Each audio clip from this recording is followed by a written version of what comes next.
আসলে অনেকগুলো staff but কেউ সবাইকে তুমি অলস বানায় ফেলছো।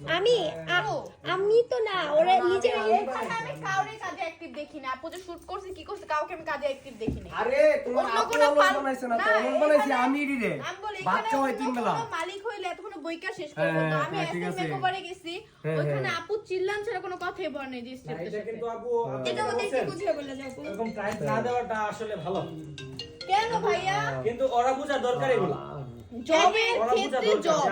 ওকে চলো ব্যাপারটা হইছে আপু এটা বুঝতে পারছি যে আমি অনেকটা কাজে ফোকাস ওরা তো ফোকাস করে শুট হইলে আর স্টাফ যারা ফোকাস হতে হয়।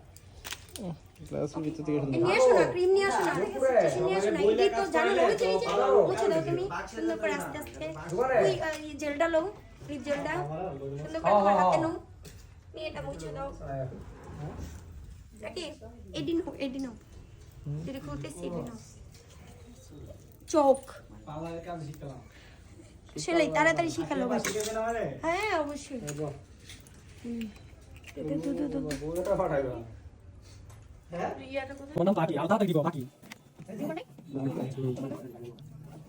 আস্তে আস্তে গো সবাই মাইরা করতেছে। আপু দরকার কিছু না কন্ডিশনার আছে কন্ডিশনার দিবা না ইয়াটা ওয়াশ করে দাও কন্ডিশনার দি তাহলে তো আমাদের আগে মাসে আসবা আসলে একদিন দুদিন থাকবা তোমার জন্য বিশাল পাঠিয়ে রাখবো। হ্যাঁ অবশ্যই হ্যাঁ লাস্ট বাকি আছে সারা রাত আমি বলবো তুমি ভালো লাগে তুমি দেখো আগে দাও তো দিলে একটা ফ্যান দিও কি করবে উপরে লোক আছে যান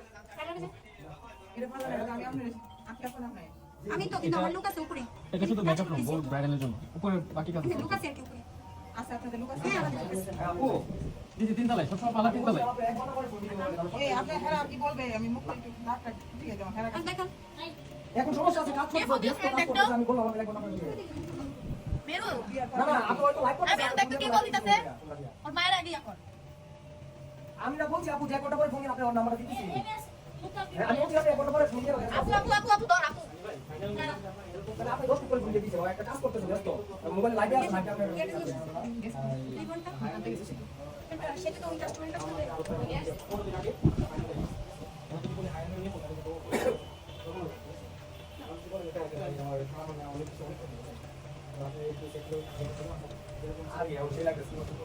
ভাই মেরু স্টপ কর অনেক বাজে লাগতেছে আমাকে এখন স্টপ করে দেব